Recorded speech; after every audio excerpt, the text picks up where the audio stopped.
Good morning, everybody. Welcome back to the shift.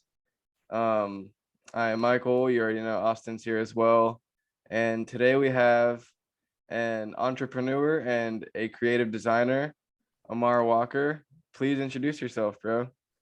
My name is AMAR Walker.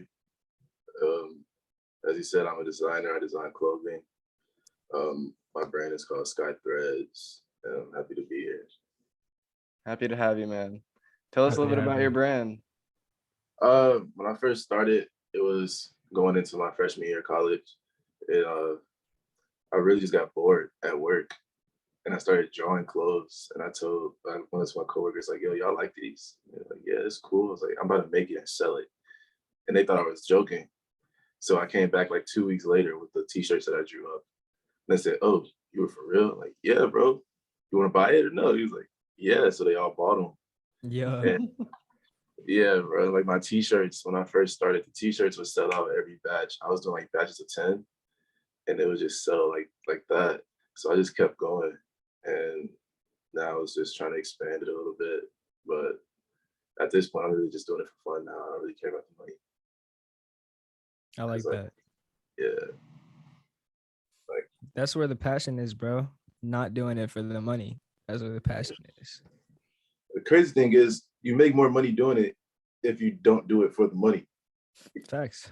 It's more quality. There's more behind it. There's more like layers. There's just way more to it. Yeah, like I lost myself a little bit last year because I started making decent money off of it. So I started thinking, oh, what's something else that people will buy? And I started making stuff just for people to buy it. And yeah, it worked. I was getting money off of it, but like I wasn't having fun anymore. So like you guys see my brand. I don't know if you guys kept up with it at all, but I stopped promoting like I used to. I did And notice that. yeah, I used to promote it a lot because it was really just about the money. But now I just make stuff and I forget to even post it. So Mhm. like I had to get back to doing it for fun. And when I did that, people would see me wearing it and they would say they want to buy something at that point. So, but That's that's what's really up, how it man. is. I like that because like I can relate to that with unreleased music. It's like sometimes you got to keep it in the vault just to like reflect on the art you're creating, make it Yeah, a little bit more you know, rough draft style, and then final draft or like do more to it rather than seeking like subconsciously. I realize when I put music out too fast, I'm subconsciously seeking validation instead of when I hold on to it, then put it out. I'm like, it's out there now. Like, next thing, keep it moving. yeah, I feel that for sure. And art is such a personal thing. It's like the expression of your emotions onto like your canvas. It could be like clothes or like music. And I think it's not like healthy for like the power like money can hold to be like the driving force, I think. Because like you're never gonna get money like enough. Like you can always make more. But when it comes from like your heart as a place of just like wanting to express yourself, that's the key. Exactly. Like, So what is everything to you? What is everything to you? Is it like material? Is it a mix of material and like moral stuff? Is it like a feeling of comfort? Like, I feel like everything is different to everyone. So for people that are seeking money through material possessions, that's never going to be everything for me. It doesn't bring that to me as an artist. Mhm. See, personally for me, uh, what like I get a feeling of like just satisfaction is really when something I look at it and I just get happy. I'm like, damn, I just did that shit. Like even if I'll go to the park or something, I'll be looking out at the water at Jay Blanchard, just like, damn, that shit's really pretty. Like Facts. Yeah. if, if I just look at something and just get happy and smile, that's when I feel good. That's when I get that satisfaction. Like you can hand me money, I'm like, all right, my bills are paid. I want my money now. Like I'm gonna just keep wanting more of that, but that won't satisfy me. You know what I'm saying? Like I look for Yeah. satisfaction in something that just makes me get peace. And I feel like money, well, yeah, everybody wants money so they can do stuff to put them at peace, but I just feel like when you get too much of it, it's like, yeah, what's my point of having all this? Like I can't even spend it. Facts, bro. I was thinking about like top power structures in the world. Like at a certain point, money isn't freedom anymore. Money is power, Yeah, right? There's people who don't have it and money's freedom for them. But at a certain point, that money will become power for them. So it's like, where And can we that draw that middle line of that like, power gets them more money. yeah, where like can we draw that line of like rationale where okay, money is now power for you, money is no longer freedom for you, you're using it as power basis, because that would be a good like middle ground to feel like we're taxing the rich for a reason. yeah. My thing with like the really, really big billionaires and stuff like that in America, it's like, bro, what are you even about to do with all that money? Like apparently Bill Gates, they say he has a charity organization that he uses his money for. Cool. Show us. Elon Musk, he just keeps putting it into SpaceX. Like he actually like people like that, they actually have stuff they want to do with their money. They still have too much to spend, but they actually have something they're using it for. Now, there are others who, again, they're not doing anything useful, so we don't even know their names. But there are other ones who don't do anything like that. They just have it just to have it. It's like, what are you doing, bro? Like, do something with it that could actually help make a change, or do something that could actually like benefit people in a way somehow. Yeah. Like, SpaceX is gonna help people get to space. Science, I guess that's what you want. If that's how you want to justify it, that could be justified. We know he's not putting all that money into SpaceX, but he's putting a lot of it Yeah. into it. When I looked up what does Bill Gates do with his money, when I saw that he actually has those charities with his wife or something like that, I was like, okay, that's cool. Jeff Bezos, I think Jeff Bezos has the same situation, but Jeff Bezos, a lot of people don't even realize Jeff Bezos, he's just making money, not even on purpose at this point. Yeah. Like he's putting his money into a nonprofit, but he's still making money because he started Amazon. He doesn't even own Amazon anymore. He's just making money because he started it. So I noticed that he's making it on accident almost. But it's people like that. It's just like, why? Just give it Like up. he's a good capitalist. At that point, he's just a good Yeah. capitalist. Like, Yeah, like and it's all his business money. structure. Exactly. All his stuff is just going. Like his money is going into a nonprofit. That's the thing. He makes so much that he's throwing it and pouring it into a nonprofit, and somehow still staying one of the richest people in the world. It's like, what do you But need what? now? Yeah, like where can we realize being a good capitalist isn't about like there's a community on earth that you're hurting by being Yeah, a good capitalist. So therefore you're a bad capitalist. I was gonna ask, like, what defines a good capitalist? Because like a good capitalist is just somebody who can make the most money. You're relying on like exploitation of certain people, you know. Facts. But I want to say like I definitely agree that like billionaires, if they work for it, like they should have as much money as like they earn. But when it comes to such a point where Elon Musk can make like $36 billion in a single day, bro. yeah, Imagine $36 billion in a day. How long would that take like us to make that collectively? Like, who knows? And he's still out there like bragging about getting his like or like complaining about his taxes being raised and all this other shit. So like I don't know if I trust billionaires like that much yeah, because they're at a point like their money gets money. Their money makes them money. And like they have such a powerful influence over like the political process. So it's not money's not everything either. You know, like people extremely rich people like still are very unhappy. But like you were saying, man, like when you go out to Jay Blanchard and you're looking at like that natural body of water that somehow like can reflect the sun and all of its properties, and it's carved right between these two forests, and you can walk in the forests, like that's the earth like talking to you. Like yeah, that's life expressing itself, not money. You know what I mean? yeah. Yeah. Mm-hmm. So it's like the structures in place allow for people to be good capitalists and say, oh, I had a good day at work. I can sleep at night. I'm doing good in this world. But that side of it, the natural world we live in doesn't support that type of structure, and it never has. That's why Mother Earth is being polluted by the structures that we like have in place for so long. It's like, when are humans going to actually connect with the world we live in and stop like dividing people? Hmm. What do you guys think about like how with the rich and how they can have these tax breaks by donating their money? Do you wanna answer that one first, Austin?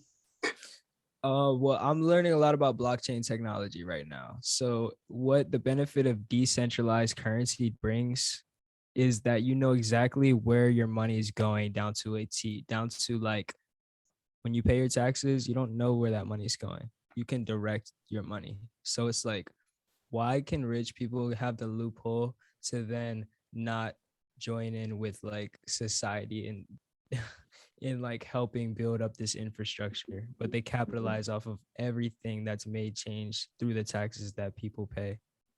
It's a giant loophole. Yeah, I was gonna say the rich people find the most mischievous, like dirty ways to hide their money.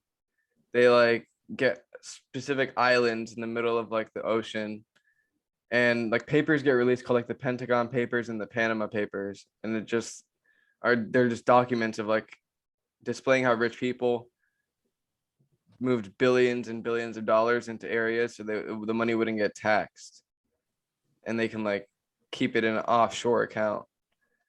And then when they get caught, they have a court trial. It's on the news, and then they get away with it. Like Lionel Messi. I remember they were saying he like dodged so much money in taxes, and he's still like celebrated as like the best player, and like he's definitely very skilled. But like we have to put, like principle over power. Like we have to establish like you're a great soccer player, but like you just avoided your taxes. Like if somebody did that here, like if some poor person did that, they'd get like years in jail. Mm-hmm. We have like these special like privileges we give to people in power. Facts. That goes back to the who's gonna say something in power to make the change for against people that are already in power. Because it's like us three talking about it, we have futures ahead of us and opportunities to make that change. But who today is gonna say something in power and do something about it? Like, that's where I'm at. right. I feel like they're gonna get that power and say, "Yo, I like this. I'm actually not gonna speak up on it." I feel like that's how it works for the most part. Yeah. Because I feel like so many people have said in the past that they hate it, but then as soon as they become that person, it's like, "Oh, I see why you guys don't talk about it." But That's true. That was in a book I read. It was called Socialism Past and Future. And the mhm, author, Michael Harrington, was discussing how like in the 60s and 70s there was this uprising of like the civil rights movement, the anti-war movement. Like students and young people were like really angry towards the system, and then they found power in like the 80s and 90s, and they kind of like revamped it to their way of thinking as opposed to like the people of the 50s and 60s. And then now we're kind of in that cycle where we're like wanting to change it, and then we're going to have people that get into power and like it, and it kind of changes, but it's still the same thing. But that's why the revolution they say is gonna be televised, bro. Like, we're putting all our thoughts on a podcast. All my like feelings are in my music, shared to the world. Like, dude, the day if I ever get in power position and become corrupt, y'all know they fucking got me because y'all know who I am. Like, yeah, and they won't get me. That's what I'm saying. Like, power for me is being able to take power away from people who already have it, because it's such a displacement of it that they don't deserve it. They're not using power how God meant power to be used. Power is meant to uplift, not hold people down. that's true. So Amar, I want to ask you like, what are your uh some of your inspirations for like your clothing brand and your ideas? Boredom. No, real shit. Like sometimes I get bored and I just start sketching. Like, hold on, stuff like this. Like, I was gonna That's put what's this up. on a Mm, hoodie. Yeah, that'd be dope. So it's like it's just stuff like that. I just start sketching it, or like put clothes. Like I'll draw. Like I have one of my shirts on That's Huey. fire. I would do that and put Yo. my clothes on a character. Like, damn, that actually look kind of cool. And then I like put it in a digital image, and then I'll try it out in real life. And then if I like it, I like it. So would you put the brand on Huey's shirt on your shirt? I was thinking Kind about doing that. of. I just gotta learn. Like, I'm trying to learn how to do like a vintage tee. I was gonna do it on a vintage tee, but I want to learn how to do it first because I make mine like myself. I used to get it made for me, but then I realized it's no fun in that. So I started making it myself. And yeah, so I want to learn how to do that before. Because at first I was just gonna have it like where I do like a heat transfer paper. You know, you print it out, just press it to the shirt. First I was gonna do Mhm. that, but I kind of want it to be a little bit more quality than that. Yeah, I feel that. I read this thing earlier. It was like, to all my young artists, don't be so quick to judge. I mean, to charge for your craft. Just like grow it. Like the bag is chasing you already. You don't even know it. And could so you go into detail about what it's like being the person who like makes the shirts? Like when you get an order, like how do you get the t-shirt, put the design on it, ship it out, all that yeah. stuff? All right. So like with t-shirts and hoodies, for the most part, I try to just use Gildan because they're like the biggest wholesale supplier like ever. Gildan and Bella Canvas for t-shirts and hoodies. But for my everything else, I have so yeah, for my everything else I have manufacturers. They I communicate with manufacturers through like WhatsApp. They're all over. Like I have some in Pakistan and China, and then there's one in New Jersey here. So for short, like women's clothes, my shorts, and that's just about it. I use manufacturers, but when people order a T-shirt or a hoodie, since they're Gildan, you can find Gildan just about everywhere. I'll make those to order. Like I'll just drive to the store, grab the T-shirt. I have my Cricut, and since I already have the designs on my phone, I take the designs and I print them out through my Cricut and press them right here on my desk. Actually, That's um, fire.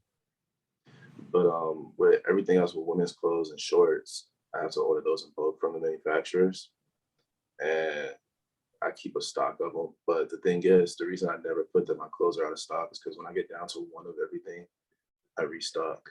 Hmm. So um, a lot of a lot of people ask on my website, "Do you have this?" And like, if it's on the website, I have it because I don't let anything go completely out of stock.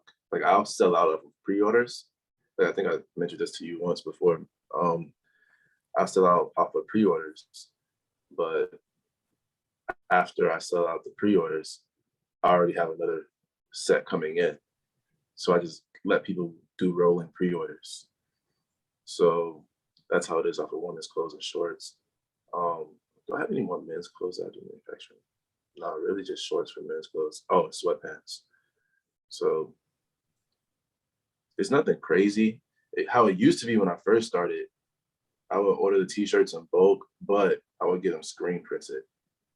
What is Like, that? screen printing is kind of like, so it's literally like a window screen, and you put it. I mean, it's not exactly a window screen. The screen is like a window screen. It's on these little wooden panels, Mm-hmm. and what you do, you put it on top of a shirt, and they have this type of like a clayish paint type of thing, Mm-hmm. and they use a squeegee and they put the design in the screen. Like they cut the design into the screen and they squeeze down the paint through the screen and it goes onto the shirt. Hmm.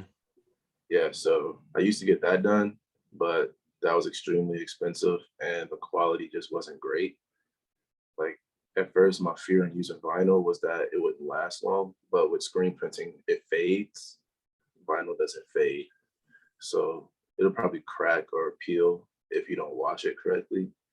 but for the most part, I noticed vinyl lasts longer than screen printing. So that's when I wanted to learn how to do it myself, because that way I have the freedom of like I can move stuff around.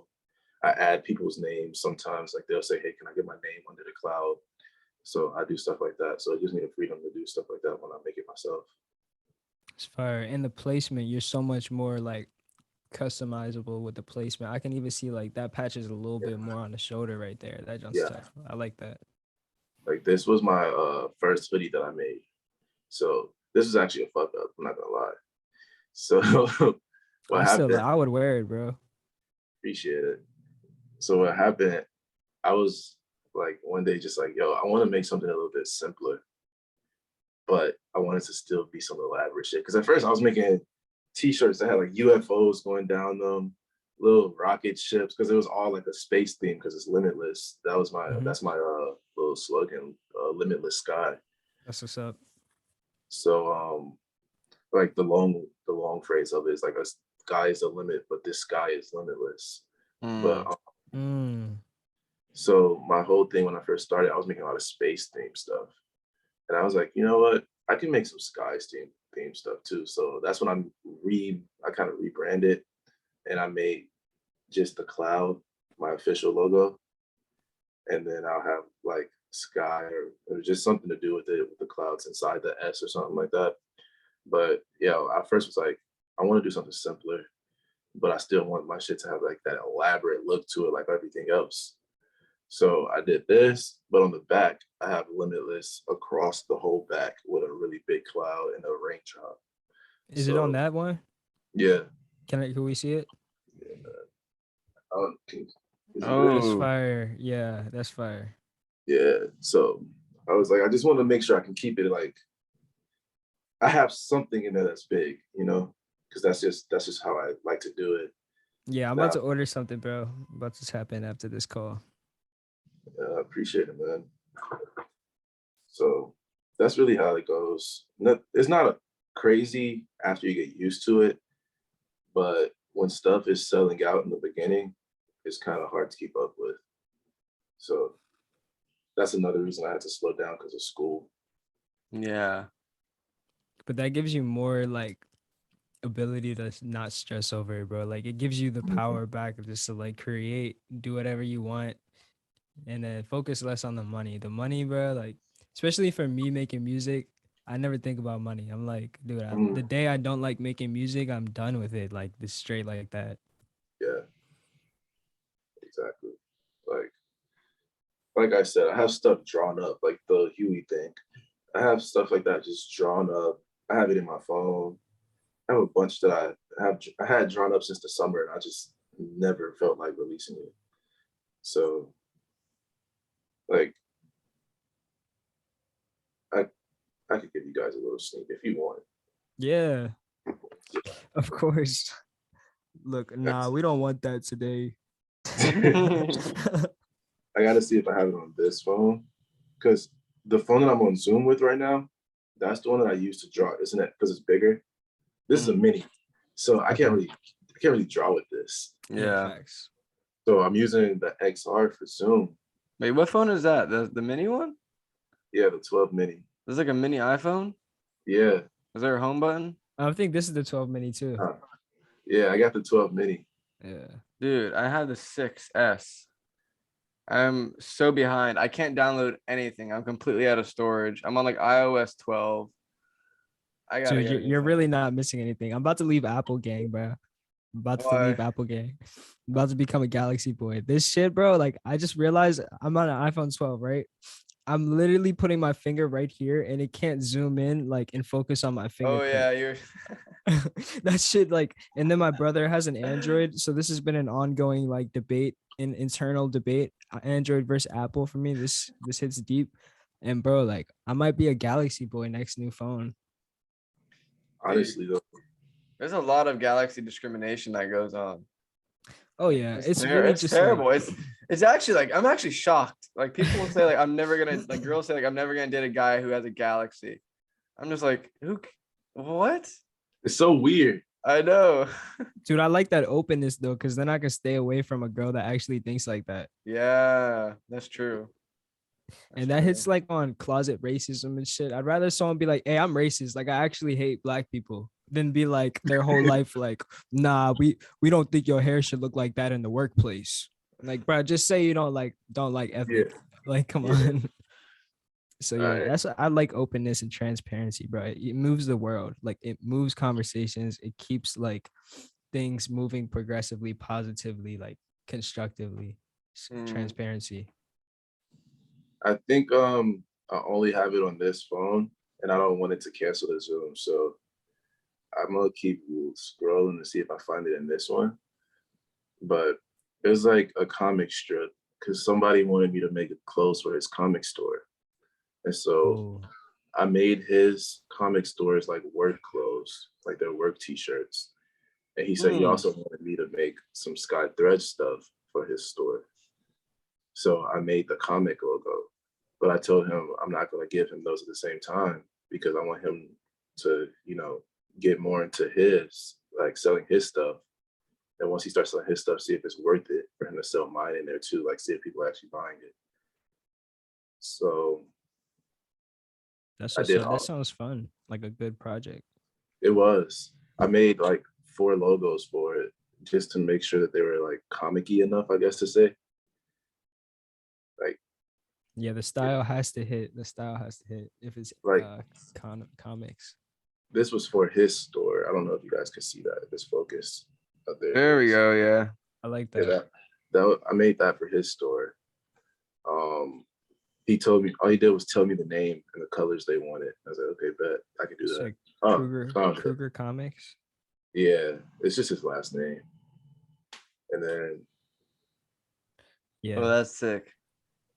yeah, that's what I was gonna make for his store too. But I held it back. I might just make it for my own little thing, put it on a black shirt or something. Mm-hmm. So I want to talk a little bit more about society for a second. Got you. So you were saying, and I also find myself being more creative when I'm bored. I think it drives me to like think outside of the box. Do you think we are living in a society now where like being bored is looked down upon, or we have the option to leave boredom? Like we have the option to escape that feeling of like I don't know what to do right now, and I'm gonna just like let something else guide what I'm thinking. Like we're in a society right now where it's frowned upon to have any sort of creative outlet besides the popular ones like music or clothes or Social media. yeah, it's like if you want to like that's when they're calling people weird for doing stuff that's different. They'll call you weird for wanting to go walk in the park or call you weird for wanting to go even if you want to go draw on the sidewalk with some chalk, just anything. You're just Yeah. weird for doing stuff that's different. Or like Like laying in an open field, bro. That shit is so relaxing. yeah, like I feel like that's the type of society we're in. Like yeah, you're allowed to be like we're in a society where they'll prefer you to be bored than to actually think outside the box. I think a lot of that stems from people's parents, like, subconsciously teaching them things that they need to unlearn now. Whether it's like an old ass politician with a parent or somebody in my class whose parents like pushes their ideas onto them. I think it's about presenting people the objective truth and then realizing that they're gonna either continue to live a lie or they're gonna change for the better. But like, Yeah. dude, if I'm laying in a field and someone's like, "Oh, that's weird," I'm probably gonna laugh at this point in my life. But 2 years ago, that could have discouraged me from like creative Mhm. outlet that would have benefited me. Yeah, like that's why for the most part, I don't post often what I do because it's like I know that I don't like going to clubs. I don't like doing like drinking stuff like that. I like I said, I like going to the park. Like I'll go swing on a swing before I go buy a bottle of Hennessy or something because I'm bored. Like or like I'm not saying there's anything wrong with partying or anything. I'm just saying it's one of those things where society, especially social media, bullies you into thinking that's the only thing you should be doing. So relationships, I notice a lot of things on like Twitter and everything like that. They're always talking about how, oh, you won't be happy till you get a relationship. Society's trying to bully you into stuff like that. They're trying to make you think their relationships would be this way. They're trying to make you think that you should, off of the relationship topic, they try to make you think that you should just live a certain way. And if you don't, that you'll be frowned upon because you're just like, hey, why are you doing that? Mm. Like, because this is what makes me happy. Yeah, Like, I think being able to step away from that is our power as individuals, because like society strength is community, but the downfall is also social circles. So once you tie yourself into like a social norm is within that social circle, you don't know it until you try to interact with these people who all expect you to do something. And if you don't, it's like takes away from your individuality. So I think like being able to break that pattern, bro. Like we talk a lot about patterns in politics. There's always a discussion and then it changes topics before the change is made. You know what I mean? mm, So it's like realizing that pattern will be individual strength in this world. Like, it's like, if how do you make a community if everybody's not themselves? Like, you can't add to it. It's just going to be a bunch of the same shit. Like, you add your music, Michael adds his political outlooks, I add clothing, Sally adds fucking paint. Like, we all have something to feed each other and grow facts. off of, things that we can actually contribute. But if everybody's adding the same two things, we're just gonna be stuck. Right. So I feel like if nobody brings new ideas, then how do we, grow as a community? How do we even make a community at that point? Yeah, man. I think like you do so much more justice like if you don't care about the money, or honestly don't give a fuck about what I'm gonna think about it. Like that goes out to all artists, everyone, all creatives. Don't give a fuck about me. Like when you're creating your shit, like care about you and only you, because like think about someone like Frank Ocean, bro. Like his sound was not here before him. Mm, And like someone like Basquiat, his vision was not here before him. yeah. Bernie Sanders, his passion and drive for equal world was not here before him. Like people have had those similar ideas, but they haven't been Bernie Sanders doing it today in today's generation. There's so much more different obstacles and battles and like underlying influences to make to steer someone off that track of like genuine wanting to fix the world positively. It's like that Jewish saying, Tikkun Olam, repair the world. That, bro, I feel like I never knew that about Judaism, but now I'm like, dude, just repair the world. Like, if we can be on the same page about repairing the world, we can identify who's not repairing the world. Yeah. And dude, it's honestly, corruption is a trickle down effect from higher power structures. And that pattern never fails to be exposed. Like, if you look at it, it's always corruption at the highest level that affects the lowest level. It's never corruption at the lowest level that affects the highest level. Riots don't start because we're mad at our neighbors. Riots start because we're mad at the world and how the world works. And then we're so caught up in it that we can't break that pattern individually to realize we should love our neighbors, organize, unify. Mike, can you turn off your camera real quick so I can read that thing? Plot, plan, strategize, organize, mobilize. Like that's what we should be on instead of just following the news media, like going to this protest. Like we should have different agendas when we pull up to the protest. I want to say you were talking about community, AMAR, and I see in our society, and maybe it's mostly America. I don't know if it's other parts of the world as much as it is here, but we've established a work environment where instead of like I want to have on this channel people that I don't view as competition, but as as companions, as like creative people who are not my enemies, who are not like in my way of making as much money as I possibly can. When you go to like your work now or work environment, let's say it's a restaurant, it's sadly at the point now, and I was talking about this in a video I made for my channel that's coming out soon. We're at the point now where like the resources for industry, like I talked about Walgreens in my video. You work at Walgreens.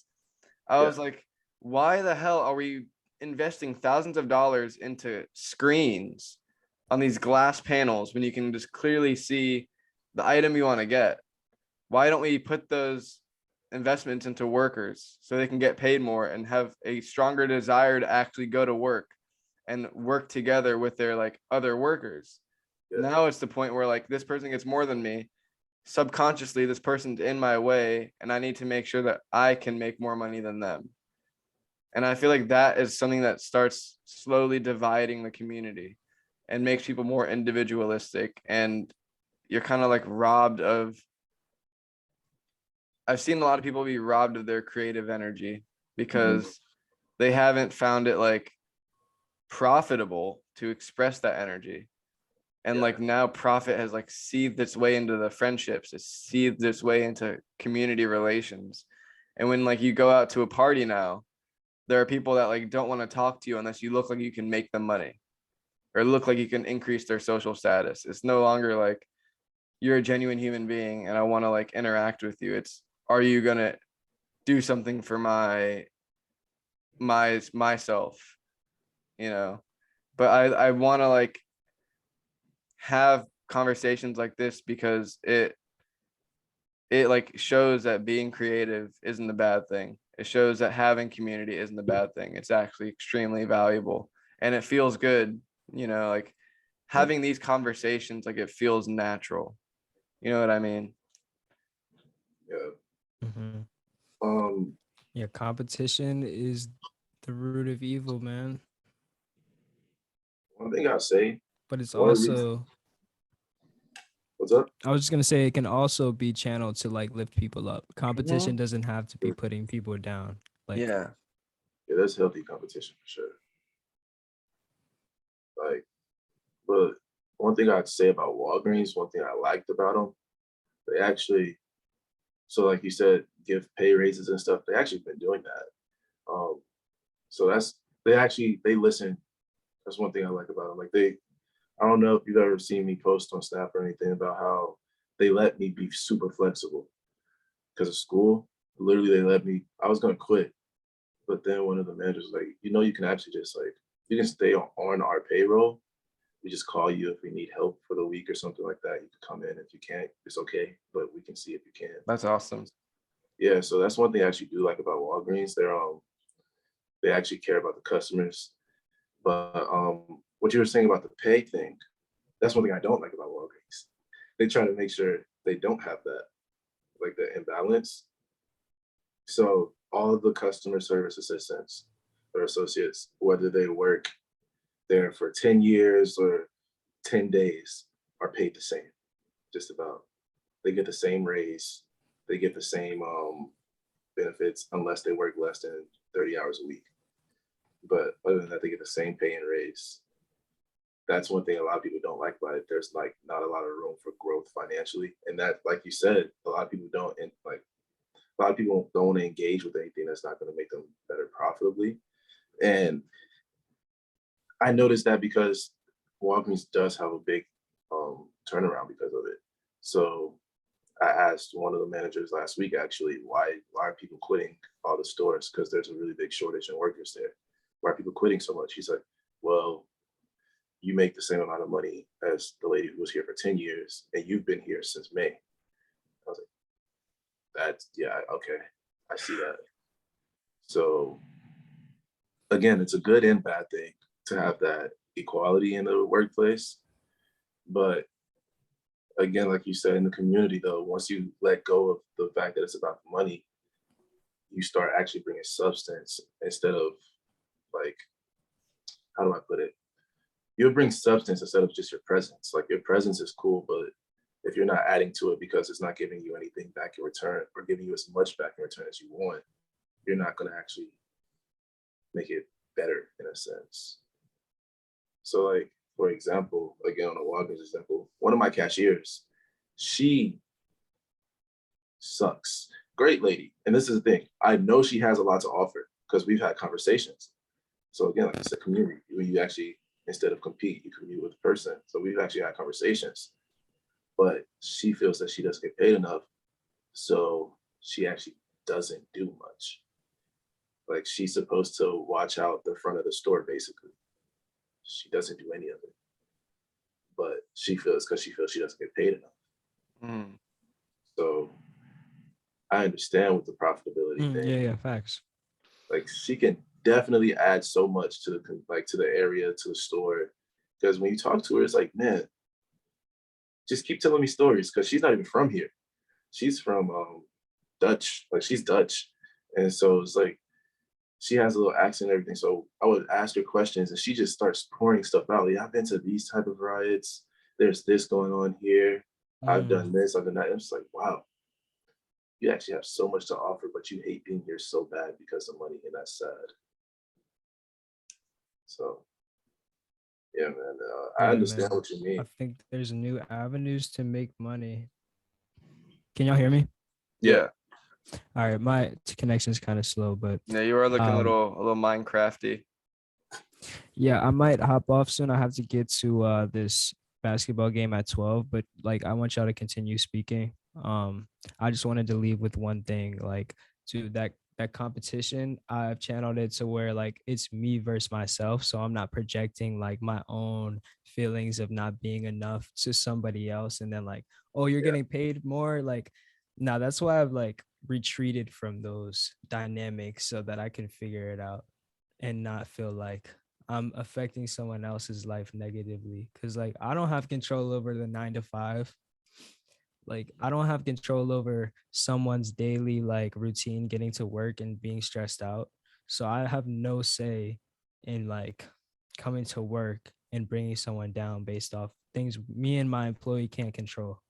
Yeah. Like we should be understanding of it more so that we can build like workers unions on larger fronts that are just like, yeah, we're not going to work today, and then no one goes to work because we need more money, like straight like that. Yeah. Well, shit, that's how they So started. facts. So I'm gonna leave. I have to be there at 12. You got it, bro. Appreciate y'all continue. Stay safe, And man. for sure, have a great weekend, both of y'all. We'll You talk too, soon. bro. You Peace. know, have fun. Bet you too. All right, bro. Yeah, Yeah, we man. can definitely add a few more questions and some other things. But I wanted to say about the Walgreens thing is I noticed like we have people working so many hours, like 40 hours a week or more, Mhm. and wages haven't really risen that much. But we know like inflation has been rising, not just like in this past year, but like throughout the past few decades. But people are working more hours and they're still not getting paid that much money, Yeah. So like I think about that a lot when I was at Mellow Mushroom. Is like, would I enjoy being here more if I felt like I was being valued? Mhm. And I think a lot of people would, enjoy being where they are if they were feeling valued. See, for me personally, I more enjoy I guess, the labor of it when I know I'm the one in control of what I'm doing. So, like, at one point, like I said last year, at one point I was doing just my clothes, and I mean, like, I was working my ass off. Like, I had nights where I go to sleep at 2 or 3 a.m. because I had a couple of hoodies to make. Because that was before I got my printer, so I was doing it all by hand. So, like, I was tired as shit, but I was still happy because I knew I was in control when I had to work. I was in control of how much like effort I put into making my money. Like I knew I was in control of all of that. So that really is what made me happy because like again, the money I lost myself losing like in the money of it. So the money also made me like more like, yeah, and I'm making money doing this. Great. But it's like the part that made me the most like at peace with what I was doing, even though again I was working more than I was when I was like the last job I had before I was doing my clothes, I was a busboy at CC's. So I was working more than I was when I was a busboy, and I was making more. And I knew I was the one in control of what I was like when I worked, how much I worked, how much I put out for me to have to work. I was the one in control of that, so that made me happy. But I noticed again when I was at Walgreens, when I told you they let me go flexible, they speaking of which, my manager just texted me, asked if I want to come in today. See, like that. Like they changed it to where, oh, can you come in at this time of day? If you can, that's cool. If not, we understand. Because that put me in control again. So that's when I was like, okay, I'm actually fine with working at Walgreens. Yeah, yeah.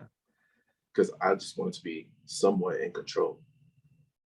I know, bro. That's a good feeling, is when you know that like you and your boss or your coworkers can, find a common ground. Yeah. I'm gonna expose Mellow Mushroom here. I don't know if anything's gonna happen to them, but like I had COVID-19 in early September, and my whole family got it. Everybody in my family got COVID. Yeah. And I got a COVID test at UCF, the garage A. And I sent him a picture of this physical test. And I was like, all right, I got COVID. I can't come in. And he's like, no, we're not gonna believe that. We need a digital test. And until it's digital, like you have to come in. And I'm like, are you sure? Like my entire family has COVID right now. And he's like, well, I can't have everybody go get tested because of a digital test or a physical test. It's like you got to get tested again. And if it's digital negative, then like you don't have to come in. And I was like, okay. So at first I was hesitant. I didn't even want to go. And then I waited a few hours and I'm like, I guess I'll go check. Maybe I don't have COVID. So I went to go get tested again. I get the negative test. It was a negative digital test. And I sent it to him and he's like, all right, you have to come in. And I'm like, are you sure? Because literally 3 days ago, I was around my mom, my dad, and my brother, and all of us have COVID. And he's like, yeah, you still have to come in. What And is a I'm digital? like a test on the screen that says like Michael Costas, has COVID-19 positive. I had a piece of paper, like regular piece of paper, and it had a sticker, and then the nurse wrote positive on it, and he's like, yeah, this looks like it's forged. I know he didn't say it, but I know that's what he was thinking.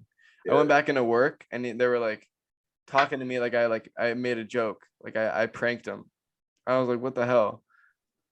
So I go get tested a third time to like really check. I'm like, I'm going back to this fucking garage. I feel like I have COVID. I don't want to go to work. It's at first I was going to, bro. That might be even worse, because at first I was like, I guess I have to go to work. And I was talking to my friend. He's like, bro, you have to have some morals, like a moral principle of like, yeah, it tells you this is not good. Yeah, there's more than just like going to work. So I get tested again and I get positive, and I record a video of the nurse saying like, this is Michael's second time here this week. He has COVID. This is a real test. I'm this person, that person. And then I got off. I didn't have to go for like a week or two. But it's just like their desire to have a hold on me and to like not care for other workers, to not have sympathy for the older people that might go into that job. That was revolting, and like to hear about somewhere like Walgreens, that place sounds like heaven. Your boss is like, if you can't come in, that's fine. Like, do what you have to do, because you have a life that you're trying to pursue outside of Walgreens. You know what I mean? So, like I said, he literally just texted me, "Hey, do you think you'll be able to come today?"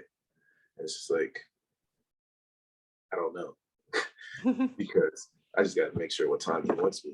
But like I can tell him right now, I have plans at 6.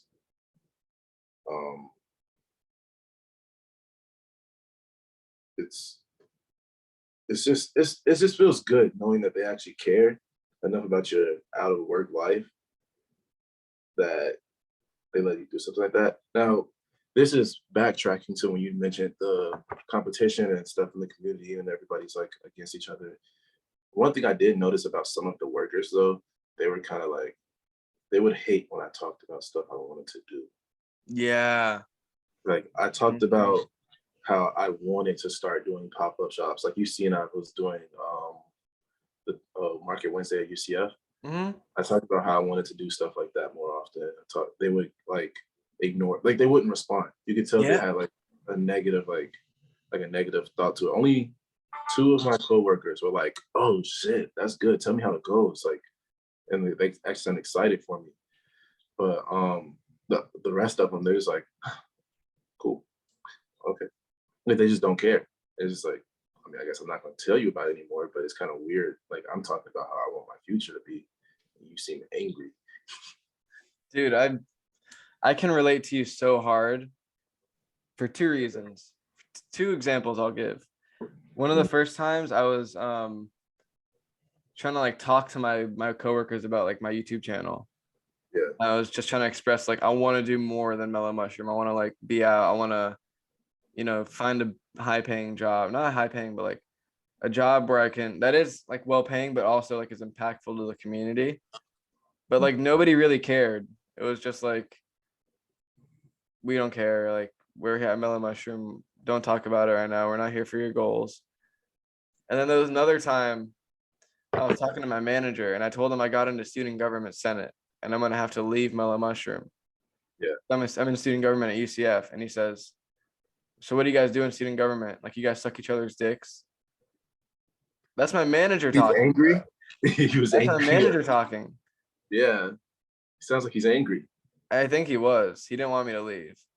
Yeah. It Yeah. sounds like a lot of jealousy in the workplace. He got mad when I would like request off Fridays because I would work Saturdays and Sundays, and I would come in to eat on Fridays, and he would purposely ignore me because I could have been working on that day. I would like walk in to get pizza, and I'd be like, "Yo," and he would go, and I was like, "Why isn't he talking to me?" And they were like, "Yeah, because you could be working on Friday, but you're coming in like getting food." I was just like, "Who cares?" It's, but you know.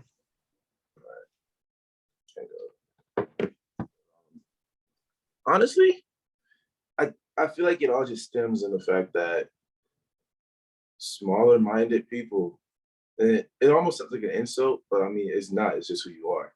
Smaller minded people get intimidated by hearing people with bigger, like, with bigger, what I want to say, aspirations.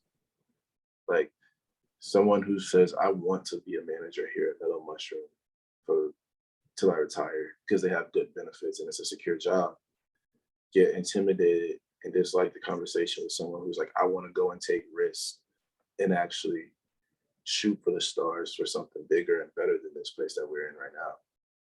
Like, I feel like that's, again, back to your thing. And this, like, about community and like, I guess in the workplace, this isn't about the profitability of it, but it's about just people not allowing you to think outside the box. Like people, they want you to, like some people who want to stay stuck inside their certain situation don't want you to think outside of that situation.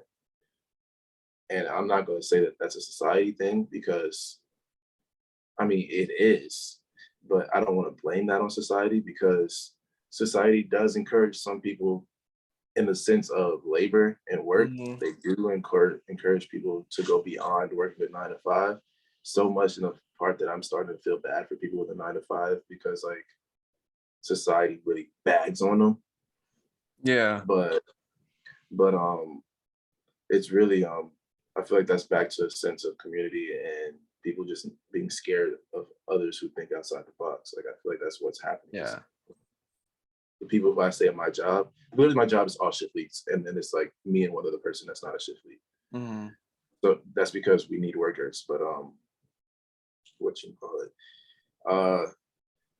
We the shift leads, they've all been there for years, and the ones who I said have actually said, "Oh, good job." When I say I want to do stuff, the two that does that, one of them, he always says he doesn't want to be there much longer because he actually wants to do something different. Doesn't know what he wants to do, but he wants to do something different.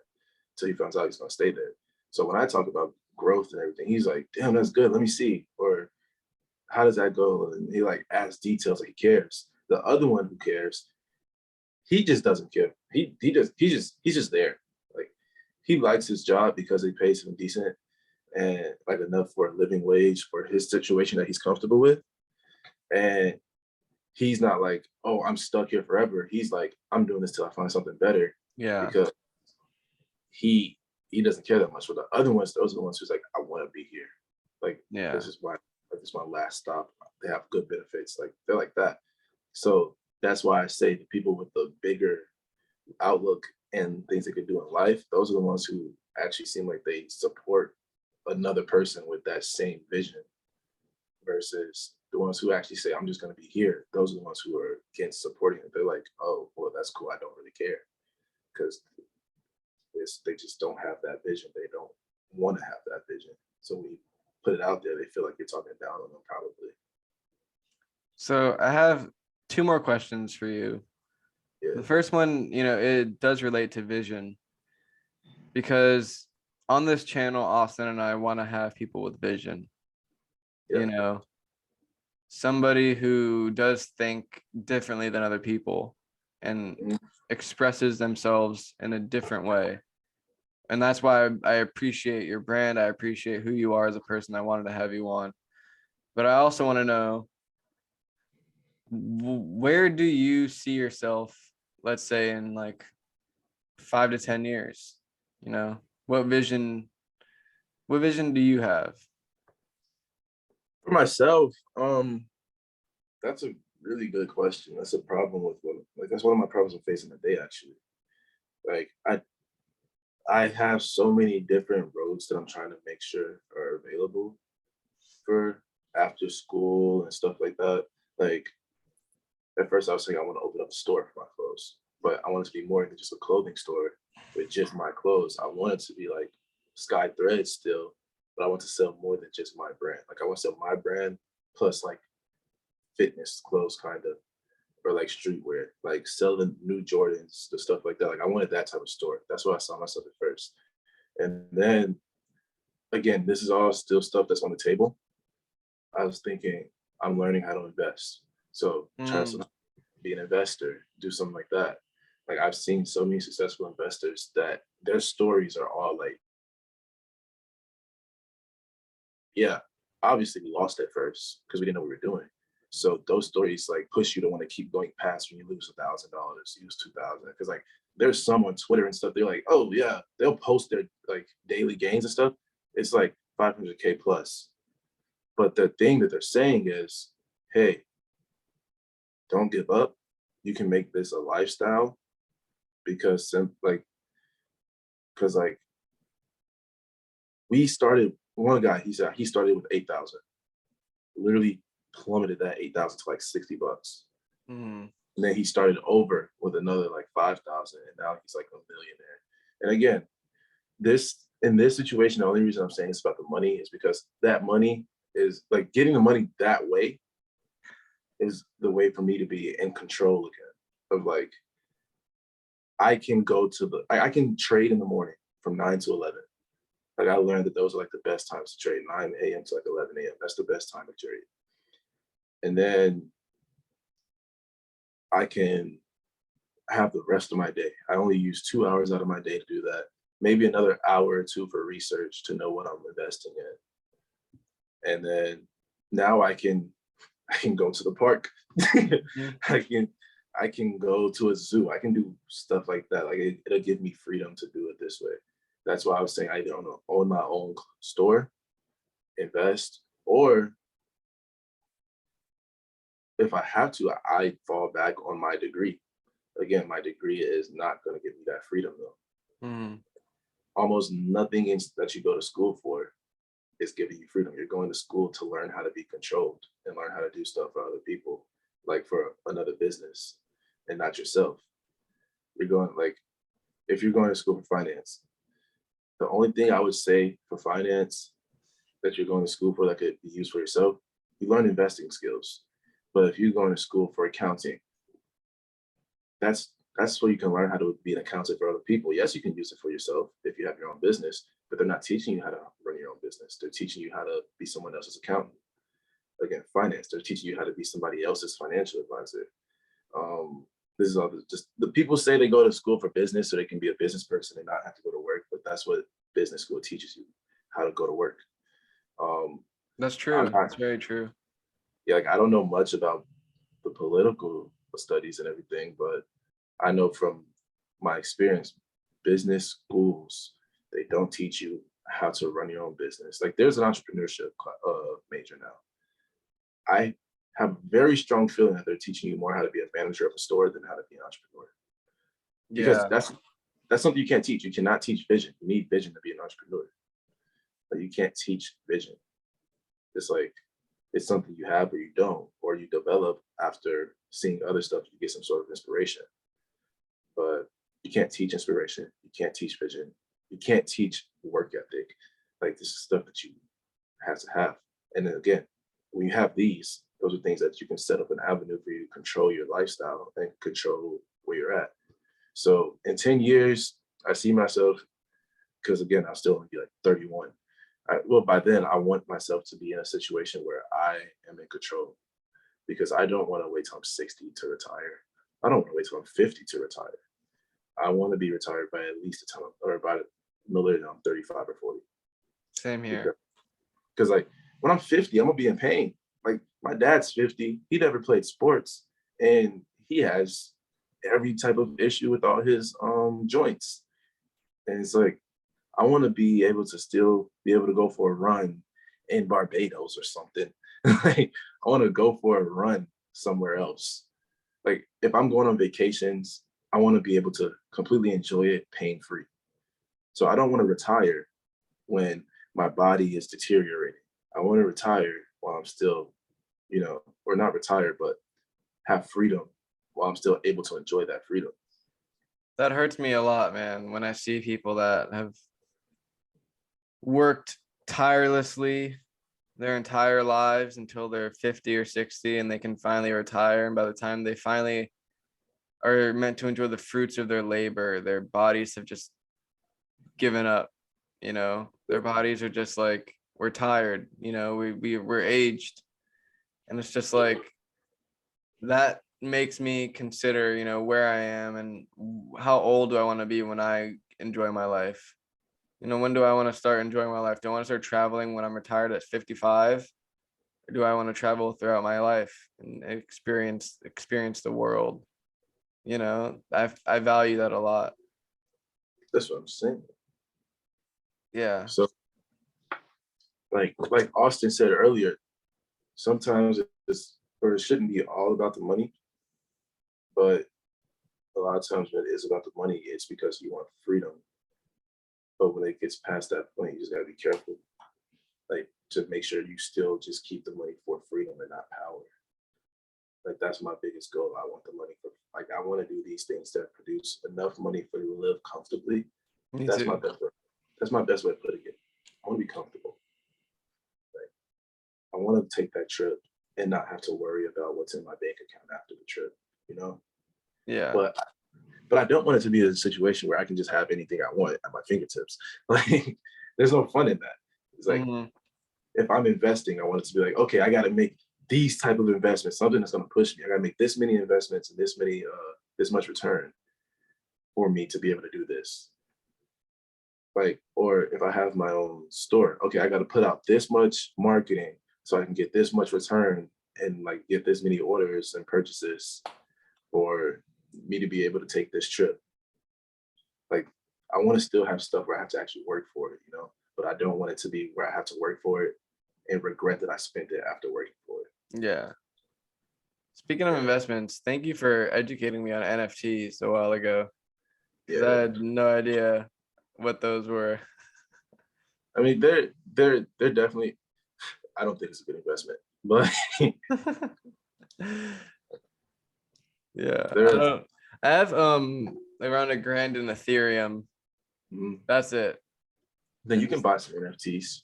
Yeah, I'm just letting Ethereum go up. My friends showed me this thing called Nvidia. I heard about apparently that. you can make some money from that too, which is nice. I have some friends that have made stupid money off of investments. Oh yeah. I'm just like shocked when they say like, yeah, I made 20K in a day. I'm like, are you fucking kidding me? I don't know anybody that did that, but I'm in a group chat And this is when I first started investing. I told one of my friends I want to start doing stocks. He's like, really? I do stocks now. And I'm like, okay, shit, let's show me the ropes. So he added me to a group chat. And this group chat, this group chat started in like beginning of COVID, like 2020, beginning of 2020. And I just put like $90 into it, put them into airlines, let it sit for a minute, got my little, like I lost about $20 the first year.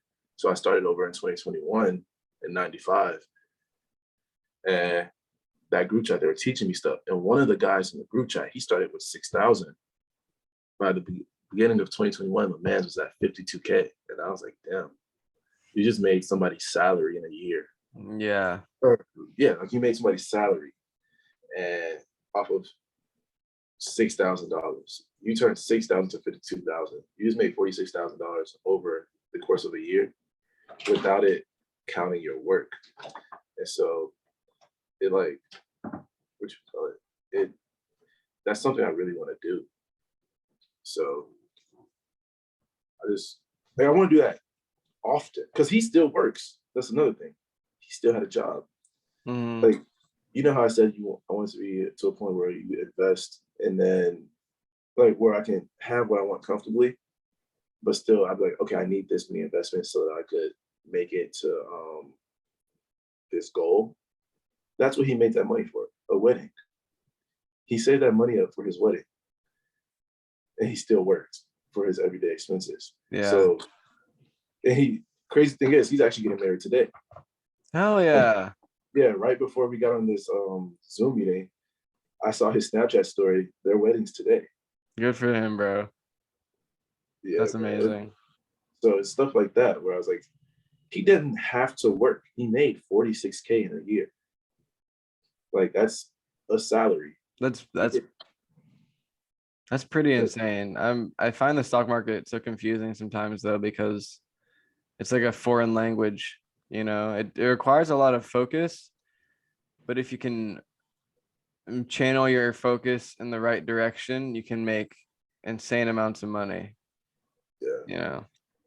That's what I was saying. Like it sucks at first. Like that's everything though. Everything sucks at first if you want to find your freedom. It's all a learning. Whether you start your own business, you start investing, or you just you're I mean, this is still technically your own business. You're an advisor for somebody or an accountant. If you make it that route or take that route of making your own firm, it's a big learning curve to how you do that. And that learning curve you cannot find in school. Like when I went through my stocks, because again, I'm in finance right now. When I went through the stock chapter, I'm like, yo, none of this is teaching you what a short is, like what a stock short is. Then this is teaching you what calls are. Like none of this is teaching you about your everyday stuff you need to look up when you have to like researching stocks. So it's stuff that you can't learn in school. It's all experience. So yeah, man, freedom is really the goal. Yeah, it really is. I want to be financially comfortable, you know. Where do you see yourself in 10 years? I have no idea. Part of me wants to be living in Washington, D.C., working on a political campaign or somewhere else in America. I don't know if I want to stay in Orlando for sure, but I want to have maybe a dog or a cat and a nice comfortable house. Nothing in like too insane, but like modern, but like futuristic, but relaxing and inviting while I am enjoying life, you know. Yeah. And I want to be enjoying life, living it to the fullest, traveling, meeting people, going to concerts and festivals, taking care of my health, you know, eating right. I want to be doing all those things.